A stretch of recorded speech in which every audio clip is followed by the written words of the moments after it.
Mutiara Hikmah Official, menyingkap hikmah di balik sunnah.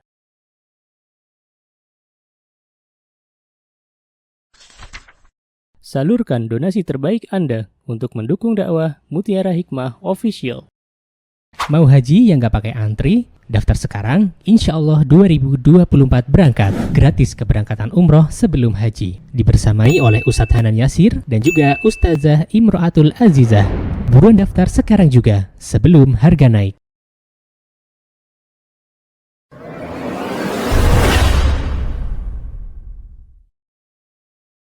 Baik, ibu-ibu, mari kita lanjutkan kajian kita. Kita sudah sampai di apa-apa yang mewajibkan mandi gitu ya. Ya, silakan dibuka. Yang punya kitabnya, kitab At-Tadhib fi Adillah Matan Ghayah wa Takrib. Boleh silakan dibuka. Yang bahasa Indonesia halaman berapa, Mbak? 35. Ya, silakan. Baik, saya bacakan dulu ya. Bismillah, qala al-muallif rahimahullahu ta'ala, faslun, walladhi yujibul ghusla sittatu asya'a. Bab baru, yakni apa-apa yang mewajibkan mandi ada 6 hal. Apa saja? Salasatun tashtariku fiha ar-rijalu wan nisa. Ada 3 di mana 3 hal ini masuk ya ke laki-laki dan perempuan. Berarti sisanya berapa, Bu, dari 6? 3. Yang 3 khas atau khusus untuk para wanita. Jadi ada 6. Yang 3 hal yang membuat seseorang mandi berkaitan dengan laki-laki dan perempuan. Yang 3 lagi adalah khusus perempuan. Baik, yang pertama iltiqaul khitanain. Yang pertama, maaf ya ibu-ibu, saya harus menjelaskan dan insya Allah tidak termasuk di dalamnya vulgar ataupun tabu dan apa-apalah yang membuat kita kok ustadzanya menerangkan hal seperti itu gitu ya. Karena kita lagi bahas masalah fikih. Ya. Jadi yang pertama iltiqaul khitanain. Iltiqaul khitanain itu apabila 2 alat kelamin berjumpa, bertemu. Ya. Maksudnya seperti apa? Maksudnya adalah jima. Hubungan badan, hubungan yang dilakukan oleh suami istri dalam keadaan halal tentunya, bukan dalam keadaan belum menikah tetapi sudah menikah. Nah, ini hal-hal yang diwajibkan untuk mandi. Baik, kemudian dalam syarah kitab Abu Syuja, dalam syarah matan Abu Syuja disebutkan matna khitan, yang dimaksud 2 alat kelamin adalah maudhi'ul khitan, adalah sesuatu yang di sana biasanya ada anjuran untuk dikhitan. Maksudnya apa? Kalau buat laki-laki, apa yang dikhitan? Al-jildallati tughatti ra'sudz dzakar qabla al-khitan. Kalau untuk laki-laki, biasanya kalau khitan itu dibuang kulupnya. Ya, ini untuk laki-laki. Berarti kalau sudah dibuang kulupnya, sudah dikhitan, maka disitulah tempat letak yang dimaksud khitan. Wal unsa, unsa ini perempuan. Kalau perempuan, di mana tempat maudhi'ul khitannya, tempat di mana itu dikhitan, yakni jilda fi a'lal qubul, ya, kulit yang dia berada di atas, mohon maaf, kemaluan, mujawaratu li makhrajil baul, yang dekat tempat keluarnya air seni. Jadi kesimpulannya ibu-ibu, yang namanya khitan itu dianjurkan untuk laki-laki dan perempuan. Di dalam Islam khitan dianjurkan untuk laki-laki dan perempuan. Ih, ustazah emang perempuan dihitan? Gitu ya kalau ada yang. Karena kan di Indonesia yang namanya hitan kan lebih ma'rufnya apa? Laki-laki. Hitan itu sinonimnya sunat. Ya sama aja ya. Hitan, sunat sama nggih. Itu rata-rata laki-laki apa perempuan? Laki-laki. Ya. Tapi ternyata perempuan juga boleh dihitan. Tujuannya apa? Kalau laki-laki kan lebih bersih ya, dan itu menunjukkan bahwa dia seorang muslim. Kenapa dikhitan? Tujuannya kalau lagi dalam peperangan, lagi ada peperangan nih Mbak, ya, antara orang muslim dengan orang kafir, der, terus meninggal. Nah, untuk membedakan mana yang muslim, mana yang enggak, dilihat mohon maaf dari alat kelaminnya. Kalau dia dikhitan berarti muslim. Kalau enggak dikhitan berarti kafir, gitu loh. Itu diantara tujuannya. Nah, kalau untuk perempuan kenapa harus dikhitan? Diantaranya untuk menurunkan syahwat. Tapi ada tapinya ibu-ibu.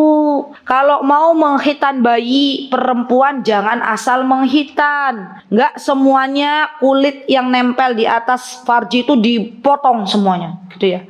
Itu nanti dampaknya enggak bagus, ya. Jadi memang harus orang yang biasa menghitan. Dulu ada seorang sahabiah yang bernama Ummu Atiyah. Ummu Atiyah ini beliau seorang sahabiah yang sat gitu ya, masya Allah. Kalau membayangin sekarang mungkin kayak yang Salamah gini ya. Jadi kalau ada yang beliau belajar, ada bayi oe perempuan mau dihitan, datang ke Ummu Atiyah atau Ummu Atiyah yang datang. Ada jenazah yang butuh perawatan, Ummu Atiyah datang. Masya Allah, radhiyallahu anha. Semoga Allah meridhai beliau. Ya, dari zaman dulu berarti kalau ada ibu-ibu zaman sekarang yang sat itu keturunannya Ummu Atiyah. Memang ada kan, masya Allah dalam satu desa Allah kasih kadang 1, 2 dalam satu kampung ya bu, yang orangnya tuh ringan tangan. Ya, seneng nggak ibu-ibu kalau jumpa dengan orang yang begitu? Seneng. Giliran orang itu nggak ada, ya Allah orang baik kok cepat dipanggil, biasanya gitu. Ya nggak ibu-ibu? Kenapa orang baik itu cepat dipanggil? Udah cukup bekalnya. Ya, suruh balik. Udah pulang kampung halaman. Lah ustazah kita yang nggak dipanggil berarti belum cukup. Ya wallahu taala alam. Masya Allah. Baik, lanjut. Baik. Kemudian wal muradu bil tiqa'il khitanain tuhadhihima wa yakunu dzalika bi dukhulil hasyafa fil farji wa huwa kinayatun 'anil jima'. Maaf ya ibu-ibu. Jadi kapan diwajibkan untuk mandi? Ini saya harus jelaskan. Jangan ada yang pada nganggap kok jorok ya. Tapi ini benar-benar saya harus jelaskan. Suami istri, dengarkan baik-baik, jangan setengah-setengah. Saya jelaskan. Jadi gini ibu-ibu. Kalau ada suami istri, ya oke. Timbanya sudah masuk sumur, ya misalnya alat vital laki-laki sudah masuk ke farji perempuan, maka itu sudah diwajibkan mandi walaupun belum keluar mani. Jelas? Alhamdulillah, sudah alhamdulillah. Saya dari kemarin mikirnya gimana nerangin, tapi ya harus dijelaskan. Alhamdulillah. Kenapa yang? Buat sangu yang muda-muda. Besok-besok bikin judul Fikih Bab Pranikah. Ramai mesti Bu Reni. Ini ternyata ada judul pranikah ya. Jadi walaupun tidak keluar, sudah nyemplung, itu sudah wajib mandi. Paham lah ibu-ibu ya? Baik. Dari mana dalil yang menyatakan bahwa kalau bertemu dua alat kelamin itu harus mandi? Ternyata dalilnya ada di hadis Abu Hurairah radhiyallahu anhu. Ketika Rasulullah sallallahu alaihi wasallam beliau bersabda, "Idza jalasa baina syu'abihal arba' thumma jahadaha faqad wajaba alaihil ghuslu." Wa fi riwayat li Muslim wa in lam yunzil. Ada juga ya para ulama yang menyatakan kalau belum diturunkan tuh timba tapi sudah berjumpa antara paha dan paha, maka itu juga diwajibkan untuk mandi. Jadi ada dua pendapatnya. Ada yang belum nyemplung sudah wajib mandi. Ada yang nyemplung nggak keluar wajib mandi. Baik. Syu'abiha jama' syu'bah wa hiya al-qita'u min asy-syai' wal muradu huna fakhdul mar'a wa saqaha. Juduha qidha bi harakati wa kinaya an mu'alijati idkhalu dzakarahu fi farjiha. Baik. Kemudian ibu-ibu di sini yang kedua. Tadi ya bertemunya alat kelamin ya. Tapi ini khusus bagi suami istri. Sebenarnya kalau waliyadzubillah ya, ada orang naudzubillah, semoga Allah jauhkan kita semuanya ya. Kalau sekarang itu waliyadzubillah banyak perzinahan ya. Nah, kalau ada orang jumpa bukan suami istri juga sebenarnya sudah wajib mandi, tapi saya lebih khusus semoga ya tidak ada apa-apa di luar sana, dan kita doakan semoga Allah Azza wa Jalla menjaga anak-anak muda zaman sekarang. Yang kedua inzalul mani. Kapan wajib mandi? Yang kedua ketika keluar air mani. Dari mana disebutkan bahwa keluar air mani itu wajib mandi? Disebutkan oleh Ummu Salamah. Maaf ya Eyang Salamah. Nih saya sebut-sebut namanya panjenengan. Kalau Eyang Salama namanya sinten? Oh Salama aja, nggak ada umunya. Nggak ada umum nggih. Eyang Salama gitu ya. Ini Ummu Salamah. Siapa ibu-ibu cung yang tahu? Ayo ibu-ibu yang kanan dulu, yang senior-senior. Siapa Ummu Salamah? Sebentar, kayaknya kita pernah belajar sahabiah nggak sih di sini? Di MPB pernah ya? Selesai itu, Ummahatul Mukminin. Selesai ya? Yo ibu-ibu, silakan. Nih saya berikan kesempatan untuk ibu-ibu senior dulu. Ummu Salamah sinten ibu-ibu? Istrinya? Masya Allah. Ada berapa istri Nabi ibu-ibu? Nah, sebentar. Ibu-ibu kemarin sudah selesai belum ya membahas istri Rasul ya? Sampun. Ternyata coba buka catatannya 9 apa 11? Oh, yang di sini, 13 yang di sini. Saya bilangnya 13, siapa duanya?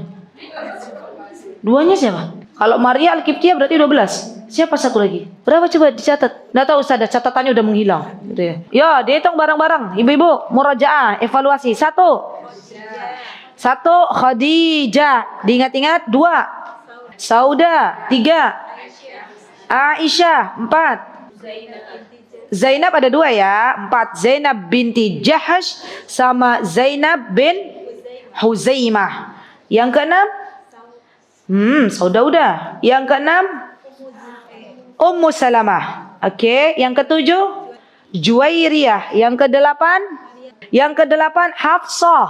Hafsah putrinya Umar bin Khattab radhiyallahu anhu.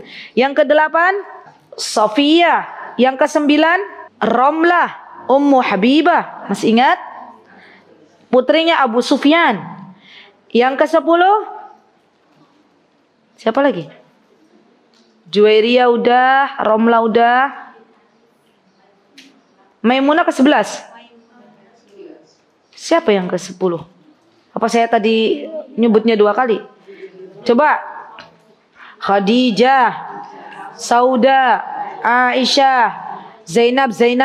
Ya kan? Zainab. Terus Ummu Salamah, Juwairiyah, Sofia, Hafsah, Ummu Habibah. Ya, Ummu Habibah. Yang terakhir yang ke-11 adalah Maimunah. Itu yang disepakati ulama. Dan ada juga yang menambahkan Maria Al-Qibtiyah. Berarti Maria Al-Qibtiyah yang ke-12 ibu-ibu. Ada yang menyebutkan itu istrinya Rasul, ada yang menyebutkan budaknya Rasulullah SAW. Wallahu ta'ala alam. Nah, yang ke-13 ini satunya siapa? Dari mana tambahannya ya? Ya, wallahu ta'ala alam. Coba kabarkan kalau ada mungkin keterbatasan ilmu saya gitu ya. Tapi yang saya tahu ya itu. Ya, wallahu ta'ala alam. Jadi ibu-ibu, balik lagi saya mau tanya nih yang tadi 9. Ada berapa istrinya Rasulullah? Masya Allah udah pinter sekarang 11 ya. Alhamdulillah. Baik. Sama Bu, saya juga waktu ibtidaiyah diajarkannya istri Rasul berapa? 9 ya. Kayaknya yang gak kesebut Zainabnya dihitung 1 sama Saudah. Ya, baik. Nah, kita lanjutkan. Ummu Salamah ini istrinya Rasulullah SAW. Beliau mengatakan, Ja'at Ummu Sulaim. Nah, Ummu Sulaim siapa nih Ummu Sulaim? Ummu Salamah sama Ummu Sulaim memang beda orang. Walaupun sama-sama mirip. Ummu Sulaim siapa? Ibunya Anas bin Malik. Istrinya Talha. Ya. Apa kata Ummu Sulaim? Beliau datang kepada Rasulullah SAW. Faqalat. Beliau berkata, Ya Rasulullah. Masya Allah ya. Nih ibu-ibu nih.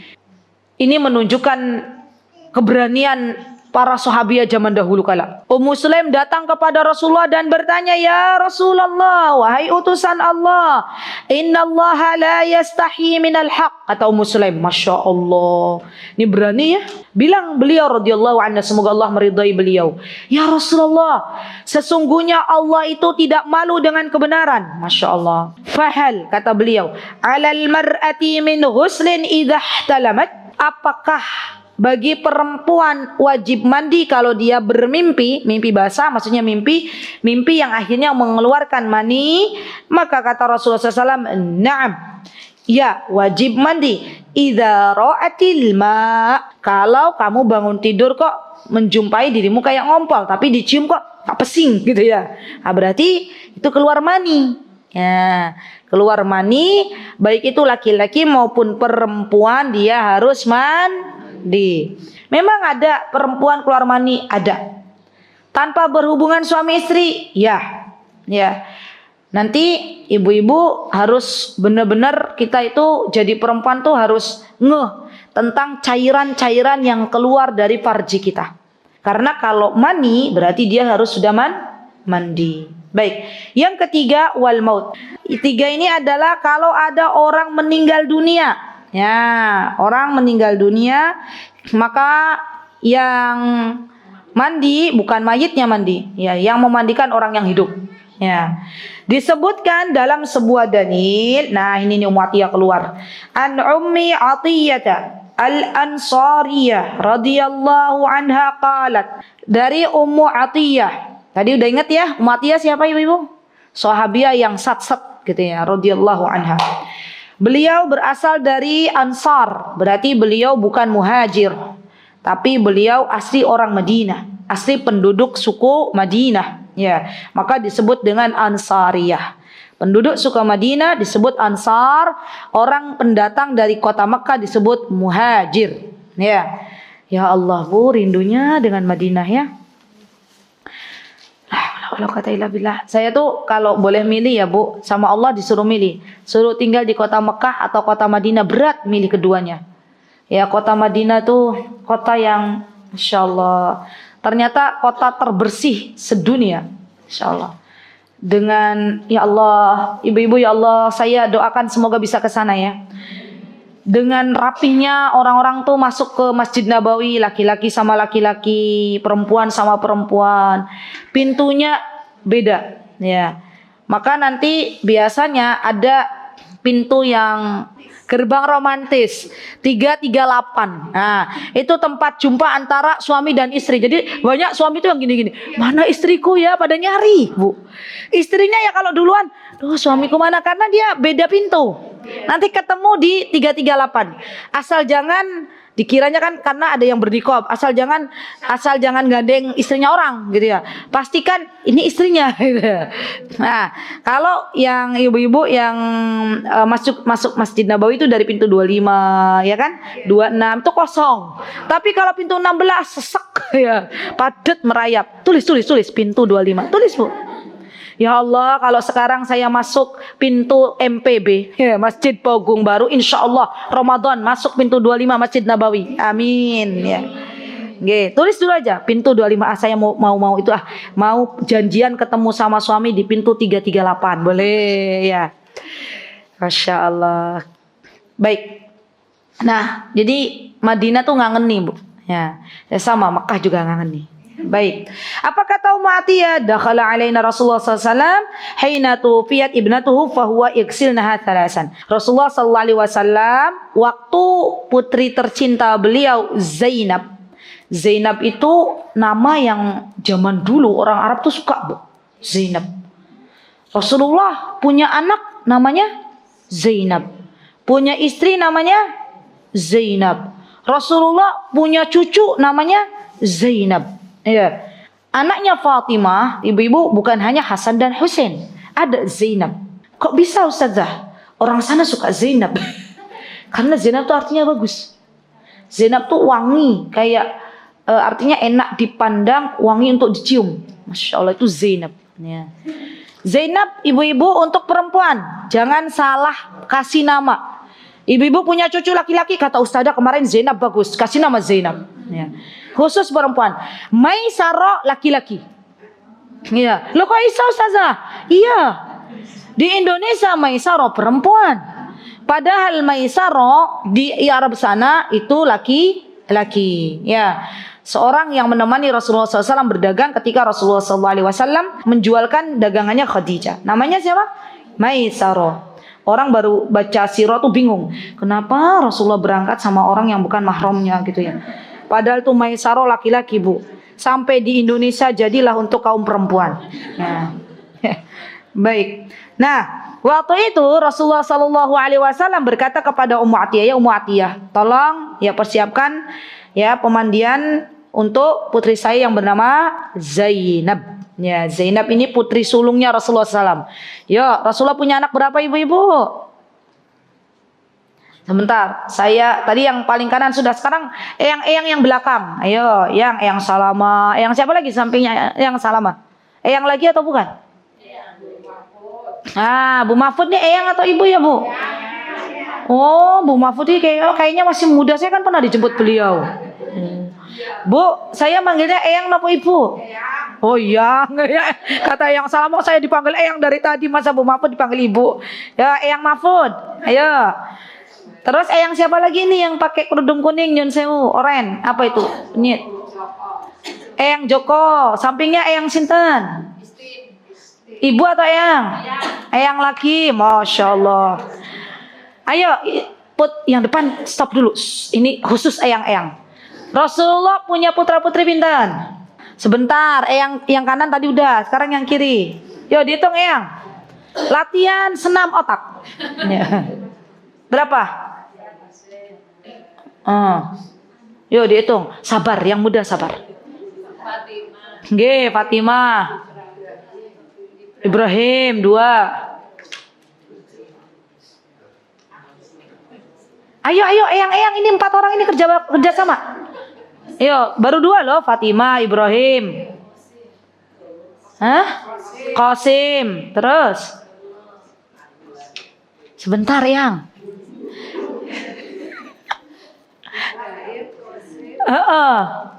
Ibrahim, Qasim, Fatimah. Tadi Fatimah udah tahu? Terus? Zainab, iya pintar. Tadi kan Zainab udah tak kasih tahu. Zainab, terus Umi Kalsum, terus ayo siapa lagi yang? Ruqayyah pintar. Terus satu lagi. Pintar, Masya Allah, barakallahu fikunna jami'an. Jadi eyang-eyang tuh nanti kayak anak-anak lagi ya. Makanya saya pernah lihat, di mana tuh saya lihat daycare lansia, bener di Jogja. Saya bilang, ih daycare ternyata bukan buat anak-anak. Saya sampai gini-gini, apa saya salah baca ya? Tapi bener kok daycare lansia ada di Yogyakarta, di daerah-daerah Condong Catur. Daycare lansia, Masya Allah. Ada ya daycare lansia, Masya Allah. Jadi ternyata Masya Allah ya ibu-ibu, kita itu posisinya anak-anak, nanti naik turun lagi. Alhamdulillah. Pintar nenek-nenek ya, Alhamdulillah. Barakallahu fikunna jami'an, Masya Allah. Baik, berarti Rasulullah punya anak 7. Kemudian yang selanjutnya ada dari Ibnu Abbas. Apa kata Ibnu Abbas? Anna rajulan wa qasahu ba'irahu wa nahnu ma'an nabi SAW wa muhrim. Lihat ibu-ibu, ada laki-laki, nah ini nih kita berdoa, yang dia sedang dalam keadaan muhrim. Ayo ibu-ibu, jangan sampai kebalik-balik antara muhrim dan mahram. Muhrim itu orang yang sedang melaksanakan ibadah ihram, ibadah umrah atau haji. Sedang berihram, itu namanya muhrim. Kalau ibu-ibu bilang, ngapunten Pak, kula mboten salaman, panjenengan niko sanes mahram. Bukan muhrim, Bu. Orang Indonesia ini rata-rata ngapunten nggih, kula sama panjenengan sanes muhrim, gitu kan, Bu? Padahal bukan muhrim, yang betul apa? Mahram. Ya, muhrim ini orang yang sedang dalam keadaan ihram. Nah, ada laki-laki yang dia meninggal dunia dalam keadaan sedang ihram, ibu-ibu. Masya Allah, semoga kita diwafatkan dalam keadaan begitu ya, Bu. Kenapa Ustazah kita berdoa begitu? Bayangkan aja, bangun dari kubur, orang keadaannya macam-macam, Bu. Orang yang diwafatkan oleh Allah dalam keadaan sedang tawaf atau sedang sa'i atau sedang ihram, maka besok dari kubur otomatis lisannya bertalbiyah, labbaik Allahumma labbaik. Ya Allah, pengen buatan Bu? Pengen, Masya Allah ya, semoga Allah ijabah. Maka kata Rasulullah SAW, igsiluhu bima'in wa sidrin wa kafinuhu fi thawbain. Kata Rasulullah SAW, igsiluhu, mandikanlah. Ya, berarti orang yang meninggal dunia baik dalam keadaan sedang ihram ataupun tidak, maka dimandikan. Igsilu, kecuali nanti orang-orang yang syahid, ya. Mandikanlah dengan air dan sidr. Tahu sidr nggak, Bu? Daun bidara. Sidr itu bidara, ya. Wa kaffinu, dan berikanlah kain kafan fi thawbain, dalam dua lembar kain. Baik, sampun nggih, berarti ada dalilnya bahwa orang yang meninggal dunia dia harus dimandikan. Kemudian ada berapa tadi? Ada 3 ya. Wa thalathatun takhtassu bihan nisa. Ada 3 hal yang khusus bagi kaum wanita. Apa saja? Yang pertama, wahyal haid. Kalau ada wanita menstruasi, haid, selesai dari haid, maka dia wajib mandi. Mandi apa, Bu? Basah katanya ya. Karena kalau mandi kering itu bukan mandi manusia. Mandinya meong, ya, mandinya kucing ya. Mandi kucing juga kering enggak ya, basah ya? Kering kan? Apa basah juga? Nah, kan enggak diguyur pakai air maksudnya. Baik. Nih, mohon untuk diperhatikan ibu-ibu. Gini. Alhamdulillah. Saya izin menambahkan. Hendaklah kita seorang wanita, ibu-ibu yang mungkin masih dapat haid ya, tapi ada juga mungkin yang sudah menopause ya. Kalau mau mandi wajib, berarti sebelumnya pastikan sudah dalam keadaan suci. Bagaimana caranya mengetahui ini suci atau belum? Kata Syekh Utsaimin ada dua. Caranya ada dua. Yang pertama, mohon maaf ya, kalau ditemukan dalam sangat dalam kita tuh kering. Ya, kering nih Mbak Des, nggak ada apa-apanya, mandi ya. Yang kedua, kalau ada cairan yang berwarna putih, maka mandi. Putih, bukan kuning. Kalau masih kuning, berarti belum suci. Banyak wanita yang tergesa-gesa, Bu. Kuning, dicolek pakai kapas ya. Terus masih ada kuning-kuningnya, mandi. Besoknya keluar lagi. Itu sebenarnya belum suci. Ya. Jadi ibu-ibu kalau mau memastikan ibu-ibu suci atau enggak, pastikan tuh lampu jangan remang-remang. Pastikan lampunya terang benderang, ya. Dan lihat kapasnya tuh bersih putih, baru mandi. Ya, ini sesuatu yang harus kita pelajari. Banyak sekali zaman sekarang tuh anak-anak yang sebenarnya belum suci tapi dia mandi, ya. Atau sebaliknya sudah suci tapi nunggu nanti. Ya, ini. Jadi selagi itu sudah kering, sudah keluar cairan putih, maka boleh mandi. Baik. Nah, di sini ibu-ibu disebutkan firman Allah Subhanahu wa taala, dicatat boleh, dalam surah Al-Baqarah ayat 222. Enggak ada kan di buku? Ya. Apa kata Allah Subhanahu wa taala? Allah berfirman, "A'udzubillahi minasyaitonir rajim. Fa'tazilun nisaa fil mahidhi wa la taqrabuhunna hatta yatahharna.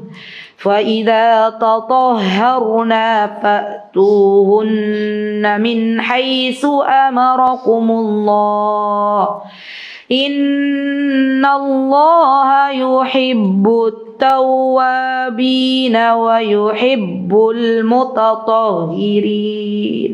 Jadi kata Allah, ya, sesungguhnya orang-orang yang sedang haid itu tidak boleh berhubungan badan dengan suaminya sampai mereka suci, dan kalau sudah suci mereka mandi, ya.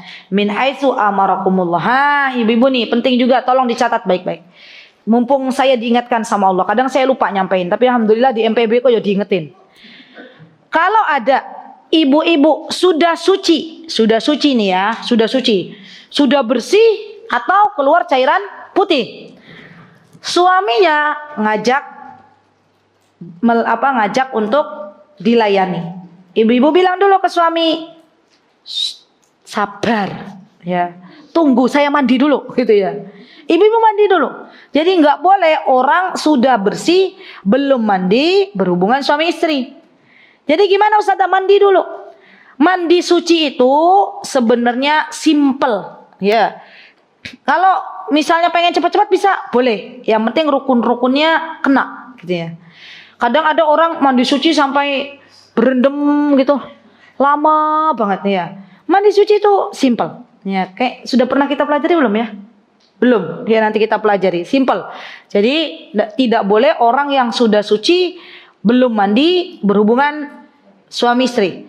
Jadi mandi dulu baru berhubungan suami istri. Sudah ya? Alhamdulillah sudah saya jelaskan ini faidah. Tayyib, baik. Nah, yang kedua dari hadis Ibunda Aisyah radhiyallahu anha, anna Rasulullah SAW qala li Fatimah binti Abi Hubais, disebutkan oleh Ibunda Aisyah, ya, beliau menyebutkan tentang keadaan Fatimah binti Abi Hubais radhiyallahu anha, semoga Allah meridhoinya, fa idza aqbalatil haidatu fad'is salah. Kalau datang haid, datang menstruasi, maka tinggalkan salat. Fad'is salah. Wa idza adbarat, kalau sudah selesai, maksudnya sudah bersih, faghtasili, maka mandilah. Fi'il amr, igtasili, itu fi'il amr untuk perempuan. Mandilah. Wasalli, dan salatlah. Berarti yang menyuruh kita mandi setelah selesai haid siapa? Rasulullah dan juga Allah Subhanahu wa taala. Yang keempat, nifas. Nifas itu apa sih Ibu? Nifas itu adalah darah yang keluar setelah melahirkan. Baik. Kemudian di sini disebutkan qiyasan 'alal haid di anna damun nifas damun haid mujtami'. Baik. Yang terakhir adalah al-wiladah. Al-wiladah dalam kitab di sini disebutkan wiladah termasuk melahirkan, termasuk diwajibkan untuk mandi. Kenapa? Li'annal walad al-kharij munaqid min mani wal ghalib an yakhruj ma'hu dam. Di sini disebutkan kenapa orang lahiran wajib mandi, karena kata beliau di sini karena walad, anak yang lahir itu terbuat, maksudnya aslinya sumbernya dari mani. Ya. Dan sebagaimana kita tahu tadi kalau keluar mani dia harus mandi. Ini kias. Ini bagus ini faedah ini. Gini. Kan selama ini kita taunya kalau yang wajib mandi kan selesai nifas ya, sama selesai haid. Tapi dalam kitab Matan Abu Syuja ya disebutkan orang melahirkan juga mandi. Kenapa? Dari mana mereka mengatakan kalau orang yang melahirkan itu mandi? Dari sebuah ucapan kias yang mengatakan bahwa, ini berarti pakai kias, sebagaimana kita tahu mani itu kalau keluar maka hal ini yang mewajibkan mandi, begitu pula dengan anak yang lahir itu ternyata ya terbuat dari mani, ada campuran maninya di situ ya. Nah, maka dari itu orang yang lahiran dia wajib mandi. Dan kata Syekh di sini wal ghalib itu adalah mayoritas, atau al-ghalib itu yang banyak, an yakhruja ma'ahu dam, orang melahirkan itu rata-rata disertai dengan darah ya. Jadi sekali lagi bahwa ternyata di dalam kitab Matan Abu Syuja yang hal-hal yang mewajibkan seseorang untuk mandi ditambahkan dengan adanya wiladah, melahirkan. Nah, ibu-ibu, ketika kita belajar sesuatu yang mungkin kita baru tahu, oh ternyata melahirkan itu wajib mandi. Ketahuilah bahwa ini pendapat dalam kitab Matan Abu Syuja. Ya, kalau ibu-ibu mengambil pendapat kayaknya enggak deh, sekalian aja nanti pas nifas, ya monggo, silakan. Tapi kalau misalnya ada wanita yang dia kalau habis melahirkan terus mandi besar, enggak boleh juga kita nyinyirin. Oh mungkin dia ikut pendapatnya yang ada di pendapat yang menyatakan bahwa lahiran itu harus mandi besar. Wallahu ta'ala alam. Semoga dengan kita mengetahui ini kita akan semakin bijak dalam menghadapi perbedaan pendapat di kalangan masyarakat. Baik, kesempurnaan hanya milik Allah Subhanahu wa taala. Mohon maaf, kesempurnaan hanya milik Allah.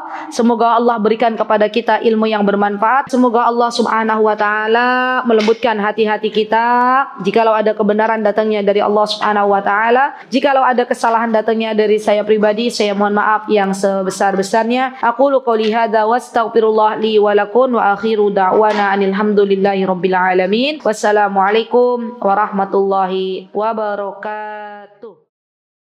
Mutiara Hikmah Official, menyingkap hikmah di balik sunnah.